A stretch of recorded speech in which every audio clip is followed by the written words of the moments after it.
Kobe Bean Bryant. Now, in my last video, I did the most disrespectful moments, and he was on the list, but I decided to just make a video for him because he deserves it. Let's get some background before I discuss this utter domination. Now, Kobe Bryant was on a mission this season. In 2008, the Celtics were able to beat them and secure their only NBA championship for that trio of Paul Pierce, Kevin Garnett, and Ray Allen.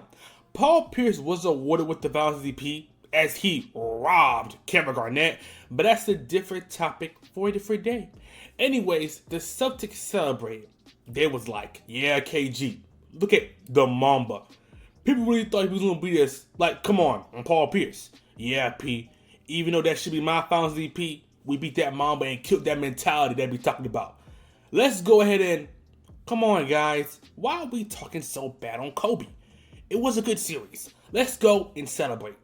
The Celtics won in 2008 and wanted to go back-to-back, but unfortunately, tragedy struck. Kevin Garnett, the defensive anchor, got injured and wasn't in the playoffs in 2009, so left the Eastern Conference open for any team to try to compete, and that is what happened, but we'll get to that later. Kobe was getting slandered by everyone if he can even win without Shaquille O'Neal. Shaq heard this and he even chimed in. Kobe, look at you. All you want to try to see with D-Wade and look at yourself. Can't win without me. Should have not told me to go to that gym. Kobe was hearing this and he turned into a different breed. The Lakers went to the playoffs with a record of 65-17 and had one goal in mind to get that rematch with the Boston Celtics. The Lakers beat the Utah Jazz, Houston Rockets, and the Denver Nuggets to make it back to the NBA Finals for the second straight year, but unfortunately, it wasn't the same team they wanted to play. Now in the Eastern Conference, the Orlando Magic had a dominant center who was taking the NBA by storm, and his name was Dwight Howard. Now, the Orlando Magic wasn't the favorite to make it, as the Cleveland Cavaliers were, as people wanted a Kobe and LeBron NBA Finals, but that didn't happen. Instead, Dwight was able to knock up the Cavs and make the NBA Finals for the first time since Shaquille O'Neal. So, in 2009, it was the Orlando Magic versus the Los Angeles Lakers. And it wasn't going to be Dwight Howard versus Kobe Bryant. No. It was going to be Dwight Howard versus the Black Mamba. Now, before we get into this film, look at this. Kobe, first of all, has aura. 2, doesn't have any expression on his face. And it makes sense, especially for this game. Now, before we get into the actual film, in game 1, man, oh man, if you're a Magic fan, I will look away, not gonna lie. Kobe Bryant comes off a screen, gets the ball, and there's a quick spin jumper and drains it. That's just signature Kobe right there. Now, for the next play and for the continuation of all these games, I'm going to introduce something called the Courtney Lee counter. Kobe dribbles up, sees Lee, and immediately goes to attack like he's some prey or something. He dribbles to the paint and makes a tough mid-range floater type. That's one time Mr. Lee has been scored on. Kobe comes off the screen and just takes the easiest Kobe jump of all time. Before I go off this clip, why is Stan Van Gundy sitting like that? Someone took this old man to the bathroom. I think he's showing signs of it. He had too much Taco Bell with it. Kobe, again, comes off the screen. And this team cannot play drop coverage. Kobe does something a little bit disrespectful. He waits for Michael Petrus. I just gave you all elite ball knowledge you can use in lunch table discussions. He shoots while he's on his hip.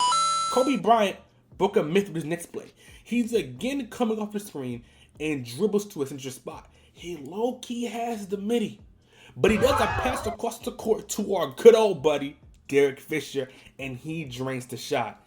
And niggas said Kobe Bryant doesn't pass the ball. Kobe comes off another screen. Yes, you're going to hear that a lot. He gets it deflected, but gathers it back. He dribbles back to his spot again, does a spin, and goes to his follow-away jumper and just gets it. He just can't be stopped. This next move was just beautiful. Kobe has Mr. Lee on him and backs him down. Before he does his spin jumper, he does a quick move, does an up under the basket for a beautiful layup. Chef's kiss. Kobe calls for the ISO. He's doing the same thing you say when your homeboy is messing up your game with a bad shotty.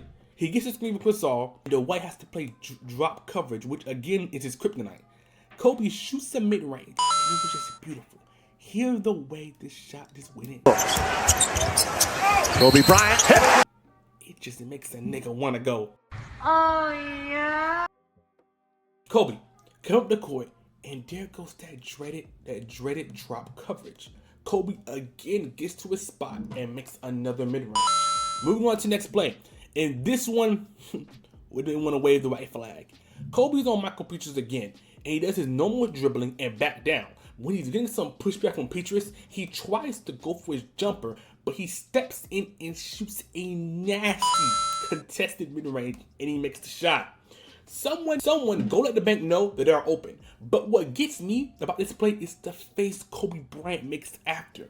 The face is the face of the Black Mamba. Kobe Bryant is no longer there. Kobe finishes that game with 40 points and makes his statement known. Going forward, the Black Mamba is coming to capture his prey. And that prey is Orlando Magic. Is that a good joke? Moving on to game 2, where Kobe kind of slowed down, but still dominated. Kobe comes off a screen, and Hito is switched onto him. He's about to get fried. Kobe dribbles with him on him, and is trying to get into his position. Eventually, he just says, whatever, and just shoots over him and drains it. Gasol gives the ball to Kobe, and he has our favorite Magic player of the night, Mr. Lee. He spins to the other side of the game positioning. Someone tries to help, but it's not going to help, and Kobe just drains the easy midi. Back-to-back Courtney Lee plays. Kobe dribbles up and just shoots over him, no hesitation, and just drains the midi just too easy. This next shot, just insane. The game ended up going to overtime, and this just gave Kobe more fuel to end this game. Kobe had Hito on him, and he just does something insane. He drives up and does a gather fadeaway. I really don't know what the shot is.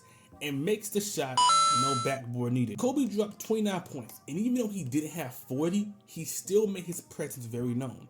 Kobe was already dominating. He continued in game 3.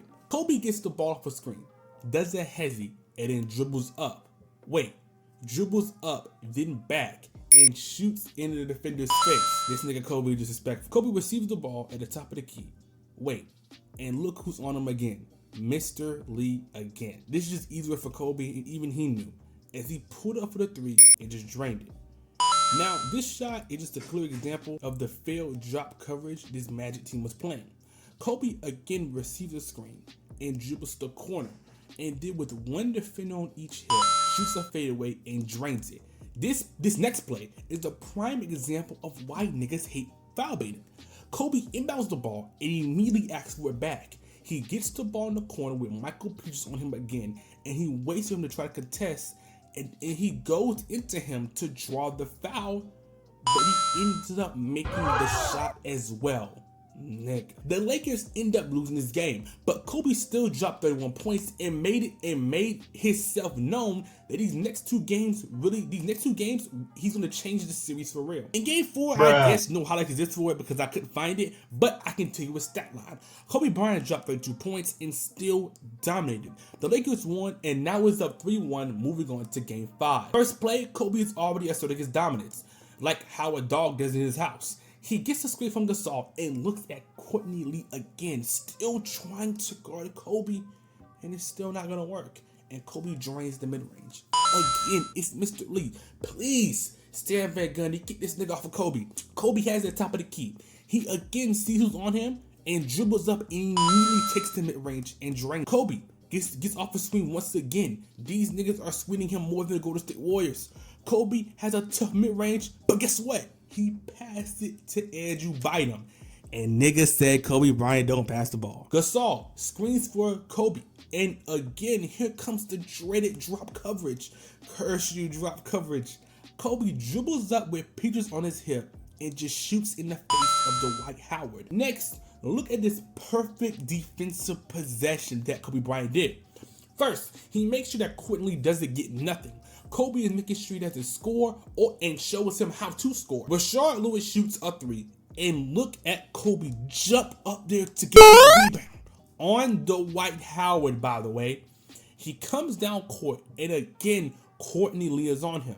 Kobe Bryant dribbles up and back, goes to the mid-range, but he passes the ball to Trevor Ariza. And niggas say Kobe Bryant doesn't pass. And also, Courtney Lee, he gave Courtney Lee a sigh of relief because he was spared for now. Kobe in the second half, which is back to business. Courtney Lee again. This nigga is getting destroyed. Kobe Bryant gets screened, and again, this drop coverage that Dwight Howard just can't play. Kobe just shoots easy mid-range. Now, look at Kobe on this possession. Courtney Lee, man. I respect the confidence, but respectfully, you're not covering Kobe's possession. Kobe gets the ball and looks at him. Looks at him and think, man, this little nigga right here, I'm gonna just drive on him. He does a quick step and drafts the paint, and Dwight is there to recover, but it doesn't matter, as Kobe still makes the shot. At this point, what can he not do? Kobe has Hito Turkle on him, and he is about to get turned into a fried turkle. Bruh. Was that a good one? No? Okay, I'm gonna move on. Kobe has Hito on the island, and you already know the result. He shoots over him. Wait a second. That's not Hito Turkle. Look at this frame. This is the Lakers coach JJ Redick. Kobe just showed him a couple of moves they need to teach Bronny James. Kobe, at the top of the key, decided to show JJ Redick a couple of moves they need to show Bronny. He dribbles and goes towards the rim and does a floater mid-range and makes the bank shot. Somebody called the bank because Kobe just cashed in an NBA championship. Kobe Bryant and the Los Angeles Lakers beat the Orlando Magic in 5 games, and Kobe finally showcased that he can win without Shaquille O'Neal. Kobe in this series completely dominated, like how Jason Love dominated Adam 22's wife.